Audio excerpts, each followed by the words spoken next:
ಜಗದ್ಗುರುಗಳ ಅಪ್ಪಣೆಯನ್ನು ತೆಗೆದುಕೊಂಡು ಕಾರ್ಯಕ್ರಮವನ್ನು ನಮ್ಮ ಚಾನಲ್ನ ಸಬ್ಸ್ಕ್ರೈಬ್ ಮಾಡ್ಕೊಳ್ಳಿ, ಲೈಕ್ ಅಂಡ್ ಶೇರ್ ಮಾಡಿ, ಬೆಲ್ ಐಕನ್ ಒತ್ತಿರಿ. ಹಾಗೆ ಪ್ರಾರಂಭಿಸ್ತಾ ಇದ್ದೇವೆ. ಗಣಾನಾಂ ಗಣಪತಿಂ ಹವಾಮಹೇ ಕವಿಂ ಕವೀನಾಮುಪಮಶ್ರವಸ್ತಮಂ ಜ್ಯೇಷ್ಠರಾಜಂ ಬ್ರಹ್ಮಣಾಂ ಬ್ರಹ್ಮಣಸ್ಪತ ಆನಶ್ಯನ್ಮನ್ವಾತಭಿಃ ಸೇದಸಾಧನಂ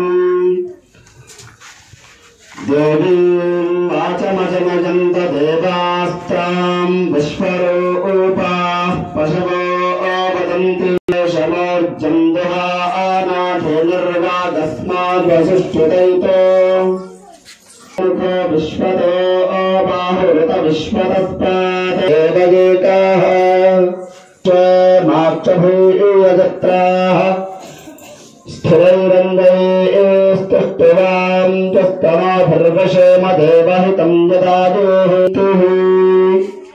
हरिः ओम. ಧನ್ಯವಾದಗಳು.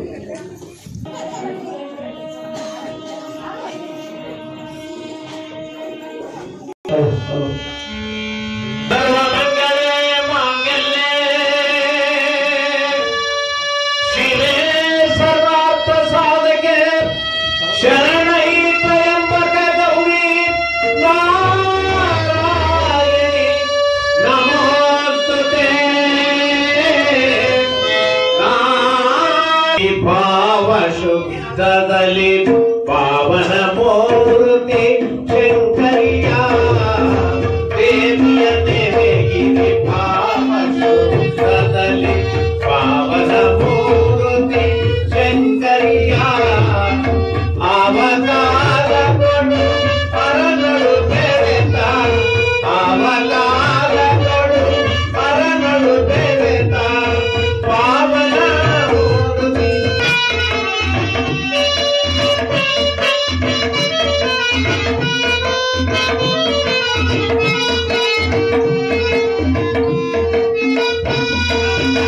ಅಷ್ಟದೈತರನ್ನು ಹುಟ್ಟಿ ಬಿಟ್ಟಳು ಅಷ್ಟಮೂರ್ತಿಗಳ ಕಾಂತಿಯಳು.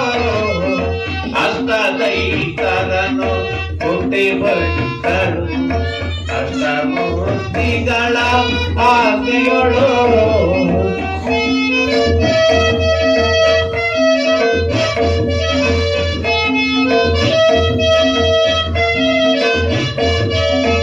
ಎಡರ ಕಳೆದು ಜಡವಾಳಿದು ಪಾವನ ಮೂರ್ತಿ ಶಂಕರಿಯ ದೇವಿಯ ನೆನೆಗಿರಿ. ಭಾವಶುದ್ಧದಲ್ಲಿ ಪಾವನ ಮೂರ್ತಿ ಶಂಕರಿಯ ದೇವಿಯ ನೆನೆಗಿರಿ. ಭಾವಶುದ್ಧದಲ್ಲಿ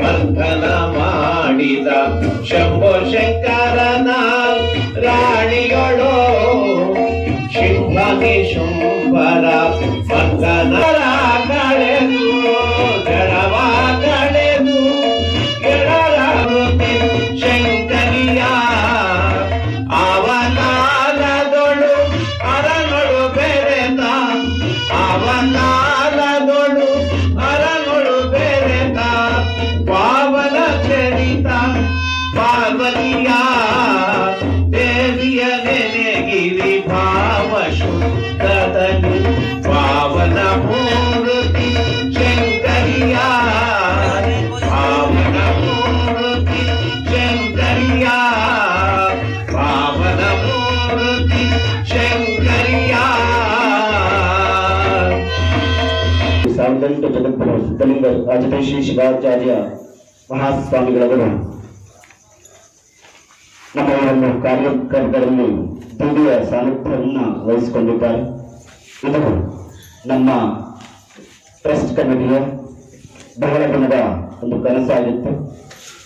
ಜಗದ್ಗುರುಗಳಲ್ಲಿ ಹಲವಾರು ಬಾರಿ ನಾವು ಉದ್ಘಾಟನೆಗೆ ಆಗಮಿಸಬೇಕು ಅನ್ನುವಂಥದ್ದಾಗಿ ನಮಗೆ ಜಗದ್ಗುರುಗಳ ದಿವ್ಯ ಸಾನ್ನಿಧ್ಯ ನಮ್ಮೆಲ್ಲರಿಗೂ ಸಿಕ್ಕಿರುವಂಥದ್ದು ನಾವು ಸಾನ್ನಿಧ್ಯವನ್ನ ವಹಿಸಿಕೊಂಡಿದ್ದಾರೆ. ಗ್ರಾಮ ಪಂಚಾಯತಿ ಉಜ್ಜಯಿನಿಯ ಉಪಾಧ್ಯಕ್ಷರಾದಂತಹ ಶ್ರೀಮತಿ ಪುಷ್ಪಾವತಿ ರೇವಣ್ಣ ಅವರ ಪರವಾಗಿ ರೇವಣ್ಣ ಅವರು ನಮ್ಮ ಕಾರ್ಯಕ್ರಮದಲ್ಲಿ ಉಪಸ್ಥಿತರಿದ್ದಾರೆ. ಅವರಿಗೂ ಕೂಡ ಸ್ವಾಗತವನ್ನು ಬಯಸ್ತಾ ಕೂಡ ಪ್ರವೃತ್ತಿಗಳು ಗಮನದಲ್ಲಿದೆ. ಸುಮಾರು ಈ ಒಂದು ದಸರಾ ಮಹೋತ್ಸವ ಕಾರ್ಯಕ್ರಮ ಪುರಾಣ ಪ್ರವಚನವನ್ನ ನಮ್ಮ ಗ್ರಾಮದ ಹಿರಿಯರು ಹಾಗೂ ನಮ್ಮ ಸಮಾಜದ ಹಿರಿಯರು ಸೇರಿಕೊಂಡು 1979ರಲ್ಲಿ ಶ್ರೀ ಕಾಳಿಕಾದೇವಿ ದೇವಸ್ಥಾನದಲ್ಲಿ ಪುರಾಣ ಪ್ರವಚನ ಕಾರ್ಯಕ್ರಮವನ್ನ ಪ್ರಾರಂಭ ಮಾಡಿದ್ದಾರೆ. ಅಲ್ಲಿಂದ ಇಲ್ಲಿಯವರೆಗೆ ಸುಮಾರು 44 ವರ್ಷಗಳ ಕಾಲ ಈ ಪುರಾಣ ಪ್ರವಚನ ಸಂಪನ್ನಗೊಂಡಿರುವಂಥದ್ದು. 45ನೇ ವರ್ಷಕ್ಕೆ ಇಲ್ಲಿ ಕೆಲವೇ ಕ್ಷಣಗಳಲ್ಲಿ ಜಗದ್ಗುರುಗಳು ಚಾಲನೆ ನೀಡುತ್ತಿದ್ದಾರೆ. ಈ ಒಂದು ಕಾರ್ಯಕ್ರಮ ಇಷ್ಟೊಂದು ಯಶಸ್ವಿಯಾಗಿ ಮುಂದೆ ಬಂದಿದೆ ಅಂತ ಹೇಳಿದ್ರೆ ಗುರುಗಳ ಅನುಗ್ರಹ ಹಾಗೂ ನಮ್ಮೆಲ್ಲ ಹಿರಿಯರ ಶ್ರಮ ಹಾಗೂ ಭಕ್ತಿಯ ಸೇವೆ ಅನ್ನುವಂಥದ್ದು. ಆಗೆಲ್ಲ ಹಿರಿಯರು ಕೂಡ ಸೇರಿಕೊಂಡು ಭಕ್ತಿಯಿಂದ ಶ್ರದ್ಧೆಯಿಂದ ಸಂಘಟಿತರಾಗಿ ಈ ಒಂದು ಕಾರ್ಯಕ್ರಮವನ್ನ ನಡೆಸಿಕೊಂಡು ಬಂದು ಸುಮಾರು ಇತ್ತೀಚಿನ 15 ವರ್ಷಗಳಿಂದ ಶ್ರೀ ಕಾಳಿಕಾದೇವಿ ಜೀವೋದ್ಧಾರ ಹಾಗೂ ಶ್ರೀ ಅಮರಶಿಲ್ಪಿ ಜಗನ್ನಾಚಾರ್ಯ ವಿಕಾಸ ಟ್ರಸ್ಟ್ ಅನ್ನುವಂತಹ ಒಂದು ಸಂಸ್ಥೆಯನ್ನ ರಿಜಿಸ್ಟರ್ ಮಾಡಿಕೊಂಡು ಆ ಸಂಘದ ವತಿಯಿಂದ ಹಿರಿಯರ ಮಾರ್ಗದರ್ಶನದಲ್ಲಿ ಗುರುಗಳ ಮಾರ್ಗದರ್ಶನದಲ್ಲಿ ಈ ಒಂದು ಪುಣ್ಯ ಕಾರ್ಯ ಅನ್ನುವಂಥದ್ದು ಪ್ರಗತಿಯಲ್ಲಿರುವಂಥದ್ದು. ಹಾಗೆ ಅದರ ಜೊತೆಯಲ್ಲಿ ಪ್ರತಿ ವರ್ಷವೂ ಕೂಡ ಈ ದಸರಾ ಮಹೋತ್ಸವ ಅನ್ನುವಂಥದ್ದನ್ನ ವಿಶೇಷವಾಗಿ ವಿಜೃಂಭಣೆಯಿಂದ ಆಚರಣೆ ಮಾಡಿಕೊಂಡಿದ್ದೇವೆ. ಹಾಗೂ ಈ ಒಂದು ಸಂಘದ ನಮ್ಮ ದೇವಸ್ಥಾನಕ್ಕಾಗಿ ಸ್ಥಳದ ಅಭಾವ ಇರುವುದರಿಂದ ನಾವೆಲ್ಲರೂ ಕೂಡ ಚಿಂತನೆ ಮಾಡಿಕೊಂಡಿದ್ವಿ. ಒಂದು ಜಾಗವನ್ನ ನಾವು ತೆಗೆದುಕೊಳ್ಳಬೇಕೆನ್ನುವಂತ ಒಂದು ಚಿಂತನೆಯನ್ನ ಮಾಡಿಕೊಂಡು ಸುಮಾರು 2 ವರ್ಷಗಳ ಹಿಂದೆ ಕೂಡ್ಲಿಗಿ ರಸ್ತೆಯಲ್ಲಿರುವಂತಹ ಸಿದ್ದನವರ್ತಿ ವಟವೃಕ್ಷದ ಪಕ್ಕದಲ್ಲಿ 1 ಎಕರೆ ಜಮೀನನ್ನು ಕೂಡ ನಾವು ಟ್ರಸ್ಟ್ ವತಿಯಿಂದ ಖರೀದಿಯನ್ನು ಮಾಡಿಕೊಂಡಿದ್ದೇವೆ. ಅದನ್ನು ಒಂದು ಸುಸಜ್ಜಿತ ಸಮುದಾಯ ಭವನವನ್ನ ನಿರ್ಮಾಣ ಮಾಡಬೇಕೆನ್ನುವಂತಹ ಮಹತ್ ಕಾರ್ಯಕ್ಕೂ ಕೂಡ ಕಾಲಿಟ್ಟಿದ್ದೇವೆ. ಹಾಗೆ ಹಲವಾರು ಸಾಮಾಜಿಕ ಕಾರ್ಯಕ್ರಮಗಳಲ್ಲಿ ಕೈಗೊಳ್ಳುತ್ತಾ ಈ ಒಂದು ಸಂಘ ಈ ಒಂದು ಸಂಸ್ಥೆ ಇಷ್ಟರ ಮಟ್ಟಿಗೆ ಕಾರ್ಯ ಪ್ರವೃತ್ತಿಯಲ್ಲಿ ನಡೆಸಿಕೊಂಡು ಬಂದಿದ್ದೇವೆ. ಸಮುದಾಯ ಭವನ ಹಾಗೆ ಆ ಒಂದು 1 ಎಕರೆ ಜಾಗದಲ್ಲಿ ಜಗನ್ನಾಚಾರ್ಯರ ಮೂರ್ತಿಯನ್ನ ಮಾಡಬೇಕು ಎನ್ನುವಂತಹ ಒಂದು ಸಂಕಲ್ಪ. ಯಾಕೆ ಅಂತ ಹೇಳಿದ್ರೆ ಇಡೀ ದೇಶದಲ್ಲಿ ಇಡೀ ಪ್ರಪಂಚದಲ್ಲಿ ಇವತ್ತು ಪ್ರವಾಸೋದ್ಯಮ ಅನ್ನುವಂಥದ್ದು ಏನಾಗಿದ್ರೆ ಅದು ಶಿಲ್ಪಿಗಳ ಕೊಟ್ಟಂತಹ ಕೊಡುಗೆ ಅನ್ನುವಂಥದ್ದು. ನಮ್ಮ ಭಾರತ ಇಷ್ಟೊಂದು ವೈಭವಪೂರಿತವಾಗಿ ನಡೀತಾ ಇದೆ ಅಂತ ಹೇಳಿದ್ರೆ ಅದಕ್ಕೆ ನಮ್ಮ ಹಿರಿಯರಾಗಿರುವಂತಹ ಶಿಲ್ಪಿಗಳು ನೀಡುವಂತಹ ಕೊಡುಗೆ.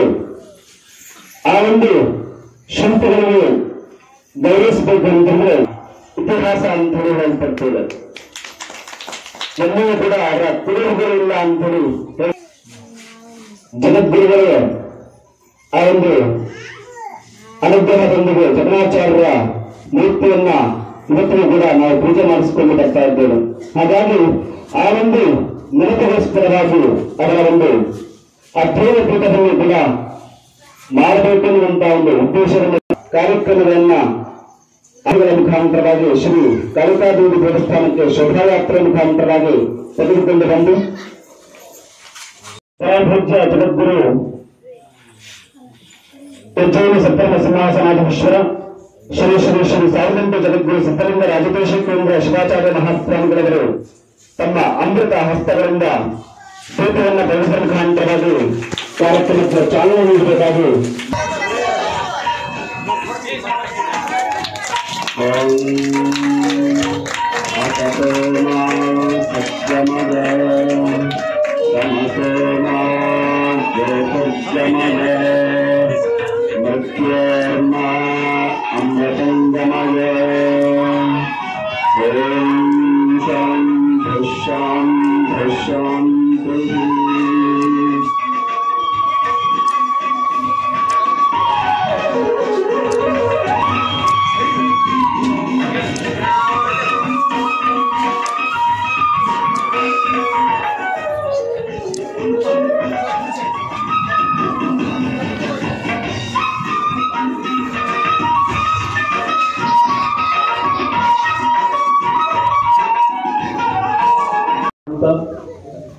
ಜಗದ್ಗುರುಗಳವರ ಕೃಪಾಶೀರ್ವಾದ, ತಾಯಿಯ ಅನುಗ್ರಹವನ್ನು ಕರುಣಿಸಿದಂಥ ಎಲ್ಲ ನಮ್ಮ ವಿಶ್ವಕರ್ಮ ಸಮಾಜದ ಬಂಧುಗಳಿಗೆ ಮೊದಲಿಗೆ ಶರಣಾರ್ಥಿಗಳನ್ನು ಅರ್ಪಿಸ್ತೇವೆ. ಸುದೀರ್ಘ 45 ವರ್ಷಗಳ ಕಾಲ ಈ ಒಂದು ಪುರಾಣ ಪ್ರವಚನ ಕಾರ್ಯಕ್ರಮ ನೆರವೇರ್ತಿದೆ ಅಂದರೆ ಈ ಉಜ್ಜಯಿನಿ ಸದ್ಧರ್ಮ, ಉಜ್ಜಯಿನಿಯ ನೆಲದ ಮಣ್ಣು ಆ ಒಂದು ಬುದ್ಧಿಗೆ ಸಮಾನ. ಯಾಕಂದ್ರೆ ಜಗದ್ಗುರುಗಳವರ ನಡೆದಾಡಿದಂತಹ ಈ ಒಂದು ಪುಣ್ಯಕ್ಷೇತ್ರದಲ್ಲಿ ಮರುಳಸಿದ್ದೇಶ್ವರ ಸ್ವಾಮಿಯ ಕೃಪಾಶೀರ್ವಾದ ಅನುಗ್ರಹ ಎಷ್ಟಿರಬಹುದು ಅಂತೇಳಿ ಗೊತ್ತಾಗ್ತದೆ. ಯಾಕಂದ್ರೆ ಎಷ್ಟೋ ಕಾರ್ಯಕ್ರಮಗಳ ಪುರಾಣ ಪ್ರವಚನಗಳ ಕಾರ್ಯಕ್ರಮ ಒಂದು 2-3 ವರ್ಷಗಳಲ್ಲೇ ಅವು ಮುಕ್ತಾಯಗೊಂಡು ಸಮಾಪ್ತಿ ಆಗ್ತವೆ. ಯಾವುದೋ ಅನಿವಾರ್ಯ ಕಾರಣಗಳಿಂದಾಗಿ ಅವು ನೆರವೇರಲ್ಲ. ಆದರೆ 45 ವರ್ಷಗಳ ಕಾಲ ಇಲ್ಲಿ ನಡೆಸ್ಕೊಂಡು ಬಂದಿದ್ದೀರಲ್ಲ, ವಿಶ್ವಕರ್ಮ ಸಮಾಜದ ಬಂಧುಗಳ ಸಂಕಲ್ಪ ಅದು ಎಂಥದ್ದು ಅಂತೇಳಿ ಗೊತ್ತಾಗ್ತದೆ. ಈ ಒಂದು ಸ್ಥಳದ ಮಹಿಮೆ ಯಾವ ರೀತಿ ನನಗೆ ಗೋಚರಿಸ್ತಾ ಇದೆ ಅಂದರೆ, ದೇವರನ್ನ ನಾವು ನೋಡಿಲ್ಲ, ದೇವರನ್ನ ಜಗದ್ಗುರುಗಳ ರೂಪದಲ್ಲಿ ಕಾಣ್ತಾ ಇದ್ದೇವೆ. ಇಲ್ಲಿ ಜಗದ್ಗುರುಗಳು ಕಾಳಿಕಾ ದೇವಿಯ ಅಭಿಮುಖವಾಗಿ ಕುಂತಿದ್ದಾರೆ. ನಾವು ಭಕ್ತಾದಿಗಳೆಲ್ಲರೂ ಕೂಡ ಜಗದ್ಗುರುಗಳ ಅಭಿಮುಖವಾಗಿ ನೀವು ಕುಂತಿದ್ದೀವಿ. ಅಂದ್ರೆ ನಾವು ದೇವರ ದರ್ಶನ ಮಾಡಿ ಅದಕ್ಕೆ ನಮ್ಮನ್ನು ಕರೆಸಿ ಇಲ್ಲಿ ಈ ಒಂದವರು ಎಲ್ಲ ಈ ಜಗದಾಚಾರಿ ಕಾರ್ಯಕ್ರಮ, ಜಗದಾಚಾರಿ ಮಹೋನ್ನತ ಶಿಲ್ಪಿಗಾರ, ಆತ ಸಾಕಷ್ಟು ಶಿಲ್ಪಿಗಳನ್ನು ಕೆತ್ತಿಲ್ಲ. ಆದರೆ ಆತನ ಶಿಲ್ಪ ಇರ್ತಕ್ಕಂಥದ್ದು ಒಂದು ಈ ಉದ್ಯಮ ಮಠದ ಒಂದು ಇತಿಹಾಸ, ಈ ಮಠದ ಇತಿಹಾಸ ಅಂತಕ್ಕಂಥದ್ದನ್ನ ನಾವು ಇಲ್ಲಿ ಸ್ಮರಿಸಬೇಕಾಗ್ತದೆ. ಪರಮ ಪೂಜ್ಯರ ಸಂವಿಧಾನಗಳಿಗೆ 4 ಮಾತುಗಳನ್ನ ಸಾನ್ನಿಧ್ಯವನ್ನು ವಹಿಸಿರ್ತಕ್ಕಂತಹ ಪರಮ ಪೂಜ್ಯ ಶ್ರೀ ಶ್ರೀ ಶ್ರೀ 1008 ಜಗದ್ಗುರು ಸಿದ್ಧಲಿಂಗ ರಾಜದೇಶಿಕೇಂದ್ರ ಭಗವತ್ಪಾದ ಮಹಾಸ್ವಾಮಿಗಳ ಪಾದಗಳಿಗೆ ನಮಸ್ಕರಿಸುತ್ತಾ, ಇವತ್ತು ಉಜ್ಜಯಿನಿಯ ಕಾಳಿಕಾ ದೇವಿ ದೇವಸ್ಥಾನ ಮತ್ತು ಅಮರಶಿಲ್ಪಿ ಇವತ್ತು ಬಹಳ ಚಿಕ್ಕದಾಗಿದ್ದರೂ ಈ ಕಾರ್ಯಕ್ರಮ ಅರ್ಥಪೂರ್ಣವಾಗಿ ಗುರುಗಳ ಸಾನ್ನಿಧ್ಯದಲ್ಲಿ ಇವತ್ತು ಶರನ್ನವರಾತ್ರಿ ದಸರಾ ಸಂಭ್ರಮದ ದೇವಿ ಪುರಾಣ ಕಾರ್ಯಕ್ರಮಕ್ಕೆ ಇವತ್ತು ನಮ್ಮನ್ನು ಆಹ್ವಾನಿಸಿ ನಮಗೆ ಜಗದ್ಗುರುಗಳ ಆಶೀರ್ವಾದವನ್ನು ಪಡಿತಕ್ಕಂಥ ಭಾಗ್ಯವನ್ನು ನೀಡಿರ್ತಕ್ಕಂಥ ತಮ್ಮೆಲ್ಲರಿಗೂ, ತಮ್ಮ ಟ್ರಸ್ಟಿಗೂ ನಾನು ಚಿರಋಣಿಯಾಗಿರ್ತೇನೆ ಅಂತಕ್ಕಂಥ ಮಾತನ್ನು ಇವತ್ತು ಗುರುಗಳ ಮುಂದೆ ಹೆಚ್ಚಿಗೆ ನಾನು ಈ ದಸರಾ ನವರಾತ್ರಿ ಬಗ್ಗೆ ಮಾತಾಡಲೇಬೇಕಾದ ಅನಿವಾರ್ಯತೆ ಇದೆ. ಯಾಕಂದರೆ ನವರಾತ್ರಿ ಅಂದರೆ 9 ದಿನ ರಾತ್ರಿಗಳನ್ನು, ಅಂದರೆ ರಾತ್ರಿ ಅಂದರೆ ಕಷ್ಟಗಳು ಅಂತಕ್ಕಂಥದ್ದು, ಕಷ್ಟದ ಸಂಕೇತ. ಅಂದರೆ 9 ರಾತ್ರಿಗಳನ್ನು ಕಳೆದಾಗ, ಅಂದರೆ ಕಷ್ಟ ಕೋಟೆಗಳನ್ನು ಕಳೆದಾಗ 10ನೇ ದಿನ ವಿಜಯದಶಮಿ, 10ನೇ ದಿವಸ ವಿಜಯದಶಮಿ, ದಸರಾ ದಶ ಆಗಿದೆ ಅಂತಕ್ಕಂಥದ್ದು. ಯಾಕಂದ್ರೆ ರಾಮ ಮತ್ತು ಲಕ್ಷ್ಮಣ ರಾವಣನ ವಧೆ ಮಾಡಿದಾಗ ಅದು ರಾವಣನ ವಧೆ ಆಗುತ್ತೆ. ಯಾಕಂದ್ರೆ ಸೀತೆಯನ್ನ ಹೊತ್ಕೊಂಡು ಹೋದಾಗ ರಾಮ ಮತ್ತು ಲಕ್ಷ್ಮಣ ರಾವಣನ ಪಾಂಡವರು 18 ವರ್ಷ ವನವಾಸಕ್ಕೆ ಹೋದಾಗ ಆಯುಧಗಳನ್ನ ಬನ್ನಿ ಗಿಡದಲ್ಲಿ ಇಟ್ಟಿರ್ತಕ್ಕಂಥದ್ದು. ಆ ವನವಾಸ ಮುಗಿದ ತಕ್ಷಣನೇ ಆ ಆಯುಧಗಳನ್ನ ಹೊರತೆಗೆದು ಒಂದು ವಿಜಯದ ಸಂಕೇತಕವಾಗಿ ವಿಜಯದಶಮಿ ಹಬ್ಬವನ್ನ ಆಚರಿಸ್ತಕ್ಕಂಥದ್ದು. ಅದೇ ರೀತಿ ಈ ಕಲಿಯುಗದಲ್ಲೂ ಕೂಡ ಈ ದಸರಾ ಉಟ್ಕೊಂಡದ್ದು ಕೂಡ ನಮ್ಮ ವಿಜಯನಗರ ಹಂಪಿ. ಆ ವಿಜಯನಗರದಲ್ಲಿ ಇವತ್ತಿಗೂ ದಸರಾ ಮಂಟಪವನ್ನು ನಾವು ನೋಡಬಹುದು. ಆ ವಿಜಯನಗರದ ದಸರಾನೇ ಮುಂದೆ ವಿಜಯನಗರ ಸಾಮ್ರಾಜ್ಯ ಪತನವಾದ ನಂತರ ಮೈಸೂರು ಅರಸರು ಅದನ್ನ ಮುಂದುವರಿಸಿಕೊಂಡು ಬಂದಿರ್ತಕ್ಕಂಥದ್ದು. ನಿಜಕ್ಕೂ ಆ ದಸರಾ ನಮ್ಮೆಲ್ಲರ ಅಂದ್ರೆ ದುಷ್ಟ ಶಕ್ತಿಗಳನ್ನ ಮೆಟ್ಟಿ ಶಿಷ್ಟರನ್ನ ರಕ್ಷಣೆ ಮಾಡ್ತಕ್ಕಂಥದ್ದು, ದುಷ್ಟರನ್ನ ಸಂಹಾರ ಮಾಡ್ತಕ್ಕಂಥದ್ರ ಒಂದು ಸಂಕೇತ ಈ ದಸರಾ ಅಂತಕ್ಕಂಥದ್ದು ನಮ್ಮ ಪುರಾಣಿಕರು, ನಮ್ಮ ಹಿರಿಯರು ಹೇಳಿರ್ತಕ್ಕಂಥದ್ದು, ನಮ್ಮ ಸಂಸ್ಕೃತಿಯಿಂದ ಕೂಡ ಇದು ಬಂದಿರತಕ್ಕಂಥದ್ದು. ಯಾಕಂದ್ರೆ ಇವತ್ತು ನಾವು ದಸರೆಯಲ್ಲಿ ಮಾತೆಯನ್ನ ದೇವಿಯನ್ನ ಆರಾಧಿಸ್ತೀವಿ. ಯಾಕೆಂದ್ರೆ ಆ ದೇವಿ ಕಾಳಿಕಾಂಬ ಆಗಿ, ದುರ್ಗೆಯಾಗಿ, ಚಾಮುಂಡಿಯಾಗಿ ದುಷ್ಟರನ್ನ ರುಂಡವನ್ನ ತೆಗಿತಕ್ಕಂಥ, ಅವ್ರನ್ನ ಮೆಟ್ಟಿ ನಿಲ್ತಕ್ಕಂಥ, ಶಿಷ್ಟರನ್ನು ಕಾಪಾಡ್ತಕ್ಕಂಥ ಒಂದು ಸಂಕೇತ ಈ ದಸರಾ. ಅಂತ ಒಂದು ದಸರಾದ ಹಬ್ಬವನ್ನ ನೀವೆಲ್ಲ ವಿಶ್ವಕರ್ಮ ಸಮಾಜದವರು ಬಹಳ ಅರ್ಥಪೂರ್ಣವಾಗಿ ಶಾಂತ ರೀತಿಯಾಗಿ ಅದಕ್ಕೆ ಒಂದಿಷ್ಟು ಅರ್ಥ ಮತ್ತು ಮೆರುಗು, ಆ ಒಂದು ಪರಂಪರೆಗೆ ಒಂದಿಷ್ಟು ಗುರುಗಳ ಒಂದು ಸಾನ್ನಿಧ್ಯವನ್ನು ಕೂಡ ಇವತ್ತು ನಾವು ನೋಡಿದ್ರೆ ನಿಜಕ್ಕೂ ಬಹಳ ಖುಷಿ ಆಯ್ತು. ಇಂಥ ಒಂದು ಕಾರ್ಯಕ್ರಮದಲ್ಲಿ ನಾನು ಭಾಗವಹಿಸಿದ್ದು ನನ್ನ ಪುಣ್ಯ ಅಂತಕ್ಕಂಥದ್ದು. ದಸರಾದ ಬಗ್ಗೆ ಹೇಳ್ಬೇಕಂದ್ರೆ ಇಡೀ ದಿನನೂ ಸಾಕಾಗಲ್ಲ, ಅಷ್ಟೊಂದು. ಯಾಕಂದ್ರೆ ಕೃತಯುಗ, ತ್ರೇತಾಯುಗ, ದ್ವಾಪರಯುಗ ಮತ್ತು ಕಲಿಯುಗದಲ್ಲೂ ಕೂಡ ಈ 4 ಯುಗದಲ್ಲೂ ಕೂಡ ಈ ದಸರಾ ನಮ್ಮ ನಾಡಿನ ಸಂಸ್ಕೃತಿಯಾಗಿ ಮುಂದುವರ್ಸ್ಕೊಂಡು ಬಂದಿರ್ತಕ್ಕಂಥದ್ದು ನೋಡಿದ್ರೆ ಈ ದಸರಾ ಹಬ್ಬ ಎಲ್ಲ ಹಬ್ಬಗಳಿಗಿಂತ ದೊಡ್ಡ ಹಬ್ಬ. ಅದಕ್ಕೋಸ್ಕರನೇ ನಾಡ ಹಬ್ಬವಾಗಿ ನಾವು ಇವತ್ತು ಮೈಸೂರಲ್ಲಿ ಆಚರಣೆ ಮಾಡ್ತಕ್ಕಂಥದ್ದು. ಅಂತ ಒಂದು ನಾಡ ಹಬ್ಬವನ್ನು ನಾವು ಇವತ್ತು ಜಗದ್ಗುರುಗಳ ಸನ್ನಿಧಿಯಲ್ಲಿ ಉಜ್ಜಿನಿಯಲ್ಲಿ ನಾವು ನೋಡ್ತಕ್ಕಂಥದ್ದು ಬಹಳ ಅರ್ಥಪೂರ್ಣವಾಗಿ ನೀವೆಲ್ಲರೂ ಮಾಡಿರ್ತಕ್ಕಂಥದ್ದು. ನಿಜಕ್ಕೂ ನಾನು ಕೂಡ ಈ ಒಂದು ಕಾರ್ಯಕ್ರಮದಲ್ಲಿ ಭಾಗಿಯಾಗಿರ್ತಕ್ಕಂಥದ್ದು ನನ್ನ ಪುಣ್ಯವೆಂದೇ ನಾನು ಭಾವಿಸ್ತೇನೆ. ನನಗೆ ಮಾತಾಡಲು ಅವಕಾಶ. ಶ್ರೀ ದೇವಿ ಪುರಾಣ ಪ್ರವಚನ 45ನೇ ವರ್ಷದ ಈ ದೇವಿ ಪುರಾಣ ಪ್ರವಚನ ದೇವಿ ಪುರಾಣ ಪ್ರವಚನ 45 ವರ್ಷಗಳ ಕಾಲ ಸುದೀರ್ಘವಾಗಿ ನಡೆದುಕೊಂಡು ಬಂದಿತ್ತಂದ್ರೆ ಇಲ್ಲಿ ಇರ್ತಕ್ಕಂಥ ಈ ಮಾತೆಯರು ಹಾಗೂ ಇಲ್ಲಿನ ಗ್ರಾಮಸ್ಥರ ಒಂದು ಸಹಕಾರ ಅಂತ ನಾನು ಹೇಳಕ್ ಇಷ್ಟಪಡ್ತೀನಿ. ಇವತ್ತು ನೋಡ್ರಿ, ಬರೀ ಟಿವಿ, ಮೊಬೈಲ್ ಏನೆಲ್ಲ ಮಾಧ್ಯಮಗಳು ನಮ್ಮನ್ನ ಅಧೋಗತಿಗೆ ತಂದು ನಿಲ್ಲಿಸಿವೆ. ಆದ್ರೆ ಇಂತಹ ಒಂದು ಜಾಗತಿಕ ಬದಲಾವಣೆಯನ್ನು ಸಹ ಇವತ್ತು ಮಹಿಳೆಯರು ಸಾಕಷ್ಟು ಜನ ಬಂದು ಇಂತಹ ದೇವಿ ಪುರಾಣ ಕಾರ್ಯಕ್ರಮದಲ್ಲಿ ಬಂದು ಅವರ ಈ ಒಂದು ಪುರಾಣ ಪ್ರವಚನವನ್ನು ಆಲಿಸ್ತಿದ್ದಾರೆ ಅಂದ್ರೆ ನಿಜಕ್ಕೂ ಈ ಒಂದು ಸಿದ್ಧಲಿಂಗ ಶಿವಾಚಾರ್ಯರ ಒಂದು ಕೃಪಾಶೀರ್ವಾದ ಅಂತ ನನ್ನ ಭಾವನೆ. ಇವತ್ತು ಈ ದೇವಿ ಪುರಾಣ ಅನ್ನೋದು ದೇಹದ ಪುರಾಣ.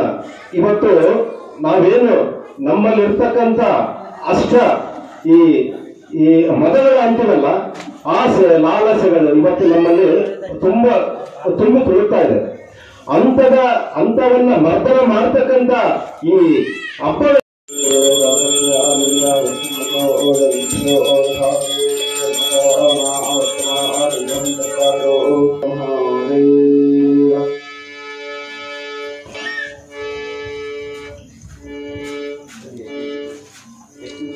ಮಕಾರ ಬೀಜಾಕ್ಷರ ಪಠಿತಂ ಯಜುರ್ವೇದ ಪಾರಾಯಣಂ ನಿರತಂ ಸಿದ್ದೇಶ್ವರ ಲಿಂಗೋದ್ಭವಂ ರಜತಗಿಂಡಿಕರದರಂ ಶಿವಲಾಂಛನ ಪ್ರಣೀತಂ ಸದ್ಧರ್ಮಪೀಠ ಸಂಸ್ಥಾಪನಾಚಾರ್ಯಂ ಮಾಯಾ ಪಂಚಾಕ್ಷರ ಬೋಧಕಂ ದಕ್ಷಿಣಾಭಿಮೂರ್ತಿ ಉಜ್ಜಯಿನೀಪುರವಾಸಂ ವೃಷ್ಟಿಸೂತ್ರ ನಾಯಕಂ ನಂದಿಗೋತ್ರಂ ವಂದೇ ದಾರುಕಂ ವಿಘ್ನರಾಜ ವಿಶುದ್ಧವಾಣಿ ವಿಶೇಷ ವಿಷ್ಣು ವಿಶಿಷ್ಟ ಶಂಕರ ವಾಯು ಜಲ ಗಗನ ಅನಲ ಅಣು ಓಂಕಾರ ಬ್ರಹ್ಮಾಂಡ ಆದಿ ಮಧ್ಯ ಅಂತದ ವ್ಯಾಪಕ ಸಚ್ಚಿತ್ ಆನಂದ ಆತ್ಮ ಜ್ಞಾನಕ್ಕೆ ರೂಪು ನೂರರ ಶುದ್ಧ ಚೈತನ್ಯಕ್ಕೆ ನಮೋ ನಮಃ. ಆದಿಯಲ್ಲಿ ಎನ್ನ ದೀಕ್ಷಾ ಗುರುವಿನ ಪ್ರತಿರೂಪದಂತಿರ್ತಕ್ಕಂತಹ ಸದ್ಧರ್ಮ ಸಿಂಹಾಸನಾಧೀಶ್ವರರಾಗಿರ್ತಕ್ಕಂತಹ ಶ್ರೀಪಾದಂಗಳವರಿಗೆ ಅನಂತಪೂರ್ವಕ ಭಕ್ತಿಪೂರ್ವಕ ಪ್ರಣಾಮಗಳನ್ನು ಸಲ್ಲಿಸುತ್ತಾ ಎನ್ನ ಮಾತಾಪಿತೃಗಳನ್ನು ಎನ್ನ ಹನುಮಂದಿರದಲ್ಲಿ ಸ್ಮರಿಸಿ ಶರನ್ನವರಾತ್ರಿಯಲ್ಲಿ ನಾಡಿನ ಸಮಸ್ತ ಜಾಗಗಳಲ್ಲಿ ಪೂಜೆಗೊಳ್ಳತಕ್ಕಂತಹ ರಾಜರಾಜೇಶ್ವರಿಯ ಪಾದಾರವಿಂದಗಳಿಗೆ ಎನ್ನ ಹನುಮಂದಿರದಲ್ಲಿ ನೆನೆಸಿ ನಾಡಿನ ಎಲ್ಲ ಹರಗುರುಚರ ಮೂರ್ತಿಗಳಿಗೆ ವಂದಿಸಿ ಹಾಗೂ ಆನಂದಂ ಪರಮ ಸುಖದಂ ಕೇವಲಂ ಜ್ಞಾನಮೂರ್ತಿಂ ದ್ವಂದ್ವಾತೀತಂ ಗಗನ ಸದೃಶಂ ತತ್ವಮಸ್ಯಾದಿ ಲಕ್ಷ್ಯಂ ಏಕಂ ನಿತ್ಯಂ ವಿಮಲವಚನಂ ಸರ್ವದಿ ಸಾಕ್ಷಿಭೂತಂ ಭಾವಾತೀತಂ ತ್ರಿಗುಣರಹಿತಂ ಸದ್ಗುರುಂ ತಂ ನಮಾಮಿ. ಗುರು ಬ್ರಹ್ಮ ಗುರುರ್ವಿಷ್ಣು ಗುರುರ್ದೇವೋ ಮಹೇಶ್ವರಃ ಗುರು ಸಾಕ್ಷಾತ್ ಪರಬ್ರಹ್ಮ ತಸ್ಮೈ ಶ್ರೀ ಗುರುವೇ ನಮಃ. ಅಗಜಾನನಂ ಪದ್ಮಾರ್ಕಂ ಗಜಾನನಂ ಮಹರ್ನಿಶಂ ಅನೇಕದಂತಂ ಭಕ್ತಾನಾಂ ಏಕದಂತಂ ಉಪಸ್ಮಹೇ. ಶುಕ್ಲಾಂ ವರದರಂ ವಿಷ್ಣುಂ ಶಶಿವರ್ಣಂ ಚತುರ್ಭುಜಂ ಪ್ರಸನ್ನವದನಂ ಧ್ಯಾಯೇತ್ ಸರ್ವವಿಘ್ನೋಪಶಾಂತಯೇ. ಸರ್ವಮಂಗಲಮಾಂಗಲ್ಯೇ ಶಿವೆ ಸರ್ವಾರ್ಥಸಾಧಿಕೆ ಶರಣ್ಯೇ ತ್ರಯಂಬಕೆ ಗೌರಿ ನಾರಾಯಣಿ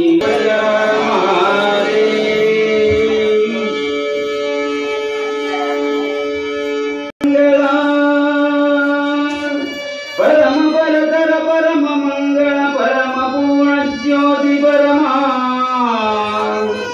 ಪರಮ ಚೈತನ್ಯಾತ್ಮ ಪರಮಾಕಾಶ ಪರಮೇಶ ಶರಣ ರಕ್ಷಕ ಸಕಲ ಭೀಷ್ಟವ ನಿರುತ ಯೋಧ್ಯ ಪುರವನು ಹೊರೆವರ ಚಿದಾನಂದ ಗುರುಮಾಳ್ಯಮಗೆ ಮಂಗಳ ಜ್ಞಾನ ಸಿಂಧುವಿನೊಳಗೆ ಸರ್ವಾ ತತ್ವ ತಿಳಕೊಳ್ಳಿ. ಏನು ಕಾಮ್ಯವು ಬೇದಡೆಯು ನೀವು ಧ್ಯಾನಿಸಿರಿ ದೇವಿ ಚರಿತವ ನ್ಯೂನವಿಲ್ಲದೆ ಸಿದ್ಧಿಯಾವುದು ಸತ್ಯ ಸತ್ಯವಿದು ಸತ್ಯ ಸತ್ಯವಿದು.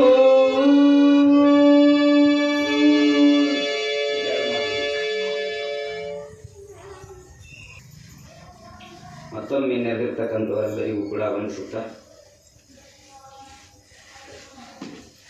ರಾಜರಾಜೇಶ್ವರಿಯ ಪಾದಾರವಿಂದಗಳಿಗೆ ಭಕ್ತಿಪೂರ್ವಕವಾಗಿ ನಮನಗಳನ್ನು ಸಲ್ಲಿಸಿ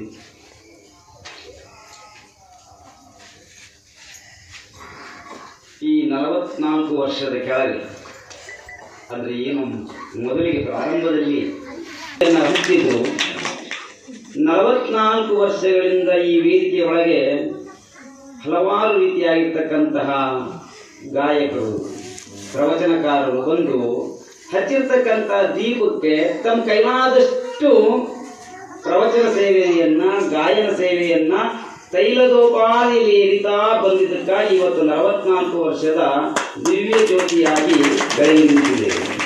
45ನೇ ವರ್ಷದಲ್ಲಿ ಶ್ರೀಗಳ ಆಶೀರ್ವಾದದೊಂದಿಗೆ ನನ್ನನ್ನು ಇಲ್ಲಿಗೆ ಬರಮಾಡಿಕೊಂಡಿರ್ತಕ್ಕಂಥ ತಾವುಗಳಿಗೆ ಅನಂತ ನಮಸ್ಕಾರವನ್ನು ಸಲ್ಲಿಸಿ, ಈ ಹಿಂದೆ ಏನು ತೈಲವನ್ನು ಎರೆದಿದ್ರಲ್ಲ ಪ್ರವಚನದ ತೈಲವನ್ನ, ಹಾಗೆಯೇ ಈ ವರ್ಷವೂ ಕೂಡ ನನ್ನ ಕೈಲಾದ ಮಟ್ಟಿಗೆ ಆ ಜಗನ್ಮಾತೆ ಕೃಪೆಗೆ ಪಾತ್ರರಾಗಿ ಅವರೆಲ್ಲ ಒಂದು ಸ್ವಲ್ಪ ಜಾಸ್ತಿ ಎಣ್ಣೆಯನ್ನ ಹಾಕಿದ್ರು. ಯಾಕಂದ್ರೆ ಅವ್ರು ತಿಳಿದಂಥವರಾಗಿದ್ರು, ಜ್ಞಾನಿಗಳಾಗಿದ್ರು, ಮಹಾತ್ಮರಾಗಿದ್ರು. ನಾನು ಹೆಂಗೆ ತೈಲ ಹಾಕ್ತೀನಪ್ಪ ಅಂದ್ರೆ ಸೂಜಿ ತುಪ್ಪ ಬಡಿದಷ್ಟು ಆಗಕ್ಕೆ ಮಾತ್ರ ನಾನು ಶಕ್ತ. ಅರ್ಥಗೆ ತಂದ್ಕೊಂಡಿದ್ದೆ. ಅವರೆಲ್ಲ ಬಹಳ ಹೆಚ್ಚಿನ ಎಣ್ಣೆ ಹಾಕಿದ್ರು, ನನ್ನ ಕೈಲಿ ಆ ಶಕ್ತಿ ಇಲ್ಲ, ಒಂದಿಷ್ಟು ಜಿಪುಣ, ಹಂಗಾಗಿ ಕಡಿಮೆ ತೈಲವನ್ನು ಹಾಕುವಂತಹ ಪ್ರಯತ್ನ ಮಾಡ್ತೀನಿ ಶ್ರೀಗಳ ಆಶೀರ್ವಾದದೊಂದಿಗೆ ಅಂತಕ್ಕಂಥ ಮಾತನ್ನು ಹೇಳ್ತಾ, ಇವತ್ತಿನ ವೇದಿಕೆಯಲ್ಲಿ ಮುಖ್ಯ ಅತಿಥಿಗಳಾಗಿ ಎಲ್ಲರೂ ಕೂಡ ಸಾಹಿತಿಗಳೇ ಇದ್ದೀವಿ. ನಾವು ಪುರಾಣಗಳನ್ನು ಯಾಕೆ ಮಾಡ್ತೀವಿ ಅನ್ನುವಂತಹ ಪ್ರಸಂಗ ಬಂದರೆ, ನಾವೆಲ್ಲರೂ ಕೂಡ ಋಣಮುಕ್ತರಾಗಿ ಹೋಗಬೇಕು. ಈ ಭೂಮಿಯನ್ನು ಬಿಟ್ಟು ಹೋಗಬೇಕಾದ್ರೆ ಋಣದ ಭಾರವನ್ನು ಹೊತ್ತು ನಾವು ಹೋದರೆ ಅಂತ ಕರೆಯಲ್ಲ, ಸಾಹಿತಿಗಳು ಅಂತಲೂ ನಾವು ಕರೆಯಲ್ಲ. ಅವರನ್ನು ಕರೀತಕ್ಕಂಥ ಏನಪ್ಪ ಅವಧೂತ ಅಂತ ಕರಿತೀವಿ. ಕವಿಗಳಿಗಿಂತನೂ ಸಾಹಿತಿಗಳಿಗಿಂತನೂ ಇವ್ರನ್ನ ಯಾರು ಹೋಲಿಕೆ ಮಾಡಂಗಿಲ್ಲ ಬಿಡ್ರಿ. ಅವಧೂತರು ಬಹಳ ಉನ್ನತವಾಗಿರ್ತಕ್ಕಂಥ ಸ್ಥಾನದಲ್ಲಿರ್ತಕ್ಕಂಥ ಶ್ರೀ ನಾಲ್ವಡಿ ಕೃಷ್ಣರಾಜ ಒಡೆಯರು ಅಂತಕ್ಕಂತಹ ಮೈಸೂರು ನಾಡಿರ್ತಕ್ಕಂಥ ರಾಜರು ನಾ ಕಂಡ ಅವಧೂತ ಎನ್ನುವಂತಹ ಪುಸ್ತಕದೊಳಗೆ ಅವಧೂತ ಅಂದ್ರೆ ಏನು ಅಂತ ಬರೀತಾರೆ ಅವರು. ಆ ಎಂದ್ರೇನು, ವಾ ಎಂದ್ರೇನು, ದೂ ಅಂದ್ರೇನು, ತಾ ಎಂದ್ರೇನು ಅಂತ ಒಂದೊಂದು ಅಕ್ಷರಕ್ಕೆ ಒಂದೊಂದು ಅರ್ಥವನ್ನು ಹೇಳ್ತಾರೆ. ಆ ಅಂದರೆ ಅಕ್ಷರತ್ವ, ಆ ಅಂದ್ರೆ ಅಕ್ಷರತ್ವ. ಏನು ಅಕ್ಷರತ್ವ ಅಂತಾರೆ? ಕ್ಷರ ಅಂದ್ರೆ ನಾಶ, ಅಕ್ಷರ ಅಂದ್ರೆ ನಾಶ ಇಲ್ಲದೆ ಇರ್ತಕ್ಕಂತಹ ಸ್ಥಿತಿಯನ್ನು ತಲುಪಿರ್ತಕ್ಕಂಥವನನ್ನ ಅಕ್ಷರತ್ವ ಅಂತ ಕರಿತೀವಿ. ನಾವು ಸಾಮಾನ್ಯವಾಗಿ ಅಕ್ಷರಗಳು ಅಂತ ಬಳಸ್ತೀವಿ. ನಾವು ಬರೆಯುವಂತ ಸಂದರ್ಭ, ಸಾಹಿತ್ಯವನ್ನು ಬರೆಯುವ ಸಂದರ್ಭದಲ್ಲಿ ಅಕ್ಷರಗಳನ್ನು ಬಳಸ್ತೀವಿ. ಆ ಅಕ್ಷರಗಳು ಯಾವುವು? ನಾಶ ಹೊಂದದೇ ಇರ್ತಕ್ಕಂಥವುಗಳು ಅಂತ. ಹಿಂದೆ ಯಾವತ್ತೂ ಇದ್ದು, ಇವತ್ತಿದ್ದಾವೆ, ಮುಂದಿದ್ದಾವೆ, ಮುಂದಿನ ಎಷ್ಟೋ ಯುಗಗಳಿಗೂ ಆ ಅಕ್ಷರಗಳಿರ್ತಾರೆ. ಅವಕ್ಕೆ ನಾಶ ಹೊಂದಿರ್ತಕ್ಕಂಥವು ಅಂದ್ರೆ ನಾಶ ಹೊಂದದೇ ಇರ್ತಕ್ಕಂತಹ ಸ್ಥಿತಿ ಯಾರಿಗಿರ್ತೋ ಆತನನ್ನು ಅವಧೂತ ಅಂತೀವಿ. ಇನ್ನು ವರೇಣ್ಯತ್ವ ಅಂತ ಯಾರನ್ನು ನಾವು ಅತಿ ಹೆಚ್ಚು ವರ್ಣಿಸುವುದಕ್ಕಾಗುತ್ತೋ, ಯಾರನ್ನು ಅತಿ ಹೆಚ್ಚು ನಾವು ಪೂಜೆ ಮಾಡುವುದಕ್ಕೆ ಸಾಧ್ಯ ಆಗುತ್ತೋ, ಯಾರನ್ನು ಅತಿ ಹೆಚ್ಚು ನಾವು ಭಜಿಸುವುದಕ್ಕೆ ಸಾಧ್ಯ ಆಗುತ್ತೋ ಆತನನ್ನು ನಾವು ಅವಧೂತ ಅಂತೀವಿ.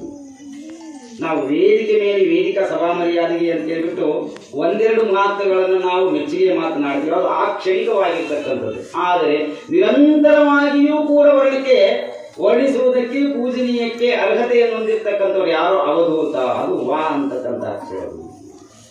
ಇನ್ನು ದೂ ಅಂತಕ್ಕಂಥ ದೂತ ಸಂಸಾರ ಬಂಧನ ಅಂತಂದ್ರೆ ಸಂಸಾರ ಬಂಧನವನ್ನ ಸುಡ್ತಕ್ಕಂತಹ ಶಕ್ತಿ ಯಾರಿಗಿದೆಯೋ ಅವರನ್ನ ಅವಧೂತ ಅಂತ ಕರಿತೀವಿ. ನಾವೆಲ್ಲ ಸಂಸಾರದಲ್ಲಿ ಸಿಕ್ಕೊಂಡು ಹೊಡೆದಾಡ್ತಕ್ಕಂಥವ್ರೆ. ಈ ಸಂಸಾರ ಬಂಧನ ದೂತ ಅಂದ್ರೆ ಏನ ನಾಶ ಮಾಡ್ತಕ್ಕಂಥದ್ದು ಅಂತ. ಶ್ರಾವಣ ನಾಶ ಮಾಡಿದ್ರೆ ಸಂಸಾರ ಬಂಧನವನ್ನು ನಾಶ ಮಾಡ್ತಕ್ಕಂಥ ಶಕ್ತಿ ಯಾರಿಗಿದೆಯೋ ಆತನನ್ನು ನಾವು ಅವಧೂತ ಅಂತ ಕರೀತೀವಿ. ಇನ್ನು ಕೊನೆಯ ಅಕ್ಷರ ಯಾವ್ದ್ರಿ? ತಾ. ಏನು ತಾ ಅಂದ್ರೆ ತತ್ವಮಸಿ ವಾಕ್ಯ ಧಾರಣತ್ವ ಇತಿ ಅವಧೂತ ಅಂತ ಹೇಳ್ತಾರೆ. ತತ್ವಮಸಿ ವಾಕ್ಯ ಎಂದರೆ ಏನು ಅಂತಕ್ಕಂಥ ವಿಷಯವನ್ನು 18ನೇ ಅಧ್ಯಾಯದಲ್ಲಿ ಬಹಳ ಸವಿಸ್ತಾರವಾಗಿ ಹೇಳ್ತೀವಿ. ಶ್ರೀ ಕಾಳಿಕಾದೇವಿ ಭಕ್ತಿಪೂರ್ವ ಈ ಪೂರ್ಣ ಪ್ರವಚನ ಕಾರ್ಯಕ್ರಮದಲ್ಲಿ ವೇದಿಕೆ ಮೇಲೆ ಆಸರಾಗಿರ್ತಕ್ಕಂಥ ಗ್ರಾಮ ಪಂಚಾಯತ್ ಅಧ್ಯಕ್ಷರು, ವರ್ಷದಿಂದ ವರ್ಷಕ್ಕೆ ನಾನು ಯಾವಾಗಲೂ ಹೇಳ್ತಿದ್ದೀನಿ, ಸುಮಾರು ಈ ಕಾರ್ಯಕ್ರಮ 4 ರಿಂದ 5 ವರ್ಷ ಈ ವೇದಿಕೆ ಹಚ್ಕೊಂಡಿದ್ದೀನಿ. ನಾನು ಸಣ್ಣದಾಗೆಲ್ಲ ಬರ್ತಿದ್ದೆ, ಕೇಳಿದ್ದೆ, ಹೋಗ್ತಿದ್ದೆ. ಈ ವೇದಿಕೆಯಲ್ಲಿ ಇರ್ತಕ್ಕಂಥ ಒಂದು ಮಾತುಗಳು ನಾನು ಏನ್ ಹೇಳಕ್ ಇಷ್ಟಪಡ್ತೀನಪ್ಪ ಅಂದ್ರೆ, ಇಂಥ ಅದ್ಭುತ ಇಂಥ ಕಾರ್ಯಕ್ರಮ ನನ್ನ 40 ವರ್ಷ ಜೀವನದಲ್ಲಿ ಇದೇ ಫಸ್ಟ್ ಟೈಮ್ ನೋಡಿರೋದಂತ ಹೇಳಕ್ ನಾನು ಇಷ್ಟಪಡ್ತೀನಿ. ಯಾಕಪ್ಪ ಅಂದ್ರೆ ನಮ್ಮ ಜಗತ್ತುಗಳನ್ನ ಈ ಊರಿನ ಬರುವಿನ ಬೀದಿಗಳಲ್ಲಿ ಅದ್ಭುತವಾಗಿರ್ತಕ್ಕಂಥ ಒಂದು ನೃತ್ಯ ಪ್ರಥಮ ಬಾರಿಗೆ ಬಂದಿದೆ ಅಂತ ಹೇಳಕ್ ಇಷ್ಟಪಡ್ತೀನಿ. ನಮ್ಮ ನೃತ್ಯ ಕರ್ಕೊಂಡ್ಬಂದಿರ್ತಕ್ಕಂಥ ನಮ್ಮ ಪುರೋಹಿತರು ಹಾಗೆ ಕವಿತೆಯವರಿಗೆ ನನ್ನ ಹೃತ್ಪೂರ್ವಕ ನಮನಗಳನ್ನು ತಿಳಿಸುತ್ತಾ, ಆ ವೈಭವ ಹೇಗಿತ್ತಪ್ಪ ಅಂದ್ರೆ, ನಾನು ಆಕ್ಚುಲಿ ನಮ್ಮ ಆಚಾರಪ್ಪನಿಂದ ನಾನೇ ದೇವಸ್ಥಾನ ಹತ್ರ ಬರ್ತಾ ಇದ್ದೆ. ಗುರುಗಳು ಅಲ್ಲಿ ಬರ್ತಾರ ಸಮಾಳವನ್ನು ನೋಡಿ ಬಹಳ ಖುಷಿ ಆಯ್ತು, ಬಹಳ ಸಂತೋಷ ಆಯ್ತು. ಯಾಕಪ್ಪ ಅಂದ್ರೆ ನಮ್ಮೂರಲ್ಲಿ ಇಂಥ ಕಾರ್ಯಕ್ರಮಗಳಂದ್ರೆ ವಾದ್ಯ ನಾವು ಯಾವಾಗಲೂ ಸಮಾಳ, ಅಲ್ಲಿಗೆ ನಂದಿಕೋಲು ಇನ್ನಿತರ ವಾದ್ಯಗಳನ್ನು ನೋಡಿದ್ವಿ. ಇವತ್ತು ಆಕಾರ ಸೈಡಿಂದ ಕರೆಸಿರ್ತಕ್ಕಂಥ ವಾದ್ಯಗಳನ್ನ ಕಣ್ತುಂಬ ನೋಡಿ ಬಹಳ ಸಂತೋಷವಾಯ್ತು ನನಗೆ. ಹಾಗಾಗಿ ಈ ಕಮಿಟಿಯವರು ಎಷ್ಟೇ ಏನೇ ಕೆಲಸ ಇದ್ರು ಬಹಳ ಅಚ್ಚುಕಟ್ಟಾಗಿ ಕೆಲಸ ಮಾಡ್ತಾರ. ಆ ಪ್ರೋತ್ಸಾಹ ಹೀಗೆ ಇರಲಿ. ಯಾರೇ ಒಬ್ರು ಏನ್ ಹೇಳ್ತಾರೆ ಅಂದ್ರೆ ದಯವಿಟ್ಟು ಯಾರು ಮನಸ್ಸು ಹೆಚ್ಚಳಕ್ಕೆ ಹೋಗ್ಬೇಡಿ. ಈ ಕಮಿಟಿ ಹೇಳ್ಬೇಕಪ್ಪ ಅಂದ್ರ ಅದ್ರ ಅನೇಕ ಅಡೆತಡೆಗಳು ಬರ್ತಿರ್ತಾವ. ಯಾಕಂದ್ರೆ ನಾನು ಬಹಳ ವರ್ಷ ನೋಡ್ತಾ ಇದ್ದೀನಿ. ಆ ಕಮಿಟಿಗೆ ಎಷ್ಟೇ ಒಂದು ಪ್ರೋತ್ಸಾಹ ಅಂದ್ರ ನಮ್ಮ ಮಂಚಳರಾಗಿರ್ಬೋದು, ರಮೇಣರಾಗಿರ್ಬೋದು, ವೀರೇಂದ್ರ ಪುರೋಹಿತರಾಗಿರ್ಬೋದು, ಎಷ್ಟೇ ಜನಗಳು ನಾನು ನೋಡ್ತಾ ಇದ್ದೀನಿ. ಅಷ್ಟೆಲ್ಲ ಹಗಲಿಂದ ರಾತ್ರಿಯಿಂದ ಕೆಲಸ ಮಾಡಿ ಸುಮಾರು 1.5 ತಿಂಗಳ ಸತ ಈ ಒಂದು ಕಾರ್ಯಕ್ರಮ ಮಾಡ್ತಿದಾರ. ಅವರಿಗೆ ಹೃತ್ಪೂರ್ವಕವಾಗಿ ನನ್ನ ವೈಯಕ್ತಿಕ ನಮನಗಳನ್ನು ತಿಳಿಸುತ್ತಾ ಹಾಗೂ ಧನ್ಯವಾದಗಳನ್ನು ತಿಳಿಸುತ್ತಾ, ಇಲ್ಲ ಬೇರೆದಿಲ್ಲ, ನಮಗೆ ದಯವಿಟ್ಟು ಯಾವುದೂ ಇಲ್ಲ, ಎಲ್ಲರ ಅಣ್ಣ ತಮ್ಮರಾಗಿ ಅಕ್ಕ ತಂಗರಾಗಿ ಈ ಊರಿನ ಪ್ರಗತಿಗೆ, ಈ ಊರಿನ ಏಳಿಗೆಗೆ ಎಲ್ಲರೂ ಶ್ರಮಿಸೋಣ ಅಂತ ಹೇಳ್ತಾ, ಎಲ್ಲ ತಂದೆ ತಾಯಿಗಳಿದಿರಿ, ಚಿಕ್ಕ ಚಿಕ್ಕ ಮಕ್ಕಳಿದಿರಿ, ಒಳ್ಳೆ ವಿದ್ಯಾಭ್ಯಾಸ ಕೊಡ್ರಿ. ಒಳ್ಳೆ ವಿದ್ಯಾಭ್ಯಾಸ ಕೊಟ್ರೆ ಒಬ್ಬ ಮನೆಯಲ್ಲಿ ಒಬ್ಬ ನೌಕರಸ್ತಿದ್ರ ಆ ಮನೆ ತುಂಬಾ ಚೆನ್ನಾಗಿರ್ತತಿ. ಆ ತಂದೆ ತಾಯಿಗಳು ಚೆನ್ನಾಗಿ ನೋಡ್ಕೊಳ್ರಿ. ಮಕ್ಕಳ ಮನೆಗಳಿಗೆ ತಂದೆ ತಾಯಿಗಳು ಎಷ್ಟು ಪ್ರೀತಿ ತೋರಿಸ್ತಾರಂದ್ರ ಆಕ್ಚುಲಿ ನಮಗೆ ತಂದೆ ತಾಯಿ ಇಲ್ಲ, ನೀವು ಇರ್ತಕ್ಕಂಥ ಎಲ್ಲರೂ ತಂದೆ ತಾಯಿಗಳಾಗಿ ಆ ಪ್ರೀತಿ ಕೊಟ್ಟು ಆ ಭಾವನೆ ಕೊಟ್ಟು ನಮ್ಮನ್ನ ಈ ಮಠಕ್ಕೆ ತಾಮನ್ನು ನಿಲ್ಲಿಸಿದಿರಿ. ಜಗತ್ತುಗಳ ಆಶೀರ್ವಾದ ನಮಗೆ ಬಹಳ ಇದೆ. ಯಾಕಪ್ಪ ಹೇಳ್ಬೇಕಂದ್ರೆ ಇಲ್ಲ ಎಷ್ಟು ದಿನ ಆದ್ರೂ ಸಾಲದು, ಅಷ್ಟು ಆಶೀರ್ವಾದ. ಅವ್ರ ಮಾರ್ಗದರ್ಶನ ಎಷ್ಟಿದೆ ಅಂದ್ರೆ ಊರಿನ ಬಗ್ಗೆ ಆಗಿರ್ಲಿ, ಕ್ಷೇತ್ರದ ಬಗ್ಗೆ ಆಗಿರ್ಲಿ, ಜನರ ಬಗ್ಗೆ ಆಗಿರ್ಲಿ, ದಯವಿಟ್ಟು ಇಲ್ಲಿ ಸಿಸಿ ಆಗೋ ಕಾರಣ ನಮ್ಮ ಗುರುಗಳು. ನೀವು ಈ ಕಮಿಟಿ ಅವ್ರ ಸಂಘ ಅಂತ ಹೇಳಕ್ ನಾನು ಇಷ್ಟಪಡ್ತೀನಿ. ಯಾಕಪ್ಪ ಅಂದ್ರೆ ಒಂದು ಸಣ್ಣ ವಿಷಯ ಹೇಳ್ತೀನಿ, ಯಾಕಂದ್ರೆ ಇದು ರಾಜಕೀಯ ಭಾಷಣ ಅಲ್ಲ. ಸಣ್ಣ ವಿಷಯ ಏನಪ್ಪಾ ಅಂದ್ರೆ ಈ ಸಿಸಿ ಇಟ್ಟಿದ್ವಿ ಓಣಿಯಲ್ಲಿ, ಅದು ಯಕ್ಷಪ್ರಾಣಲ್ಲಿ ಒಂದ್ ಸ್ವಲ್ಪ ಏನೋ ಒಂದು ಬೇರೆ ಯೋಚನೆ ಮಾಡಿದ್ವಿ. ಒಂದ್ ಸ್ವಲ್ಪ ಅಮೌಂಟ್ ಅಂದ್ರೆ 1.5 ಲಕ್ಷ ರೂಪಾಯಿ ಅಮೌಂಟ್ ಅಲ್ಲಿ ಈ ಸಿಸಿ ಆಗಲ್ಲ. ಒಂದ್ 5 ಲಕ್ಷ ರೂಪಾಯಿ ಅಮೌಂಟ್ ಅಂದ್ರೆ ಹೆಚ್ಚಿನ ಮಟ್ಟಕ್ಕೆ ಹಾಕಿ ನಾವು ಗೌರ್ಮೆಂಟ್ ಬಸ್ಸವರಿಗೆ ಮಾಡೋಣ ಅಂತ ಹೇಳಿ ಬೇರೆ ಸ್ಕೀಮ್ ಅಲ್ಲಿ ಇಟ್ಟಾಗ ನಾವು ಬಳ್ಳಾರಿಗೆ ಕಳಿಸಿದ್ವಿ, ಅಂತ ಹೊಸಪೇಟೆಗೆ ಕಳಿಸಿದ್ವಿ, ವಿಜಯನಗರ. ಆ ಯಕ್ಷಪ್ರಾಣ ಆ ತಾಯಿ ಶಕ್ತಿನ ಗೊತ್ತಿಲ್ಲ.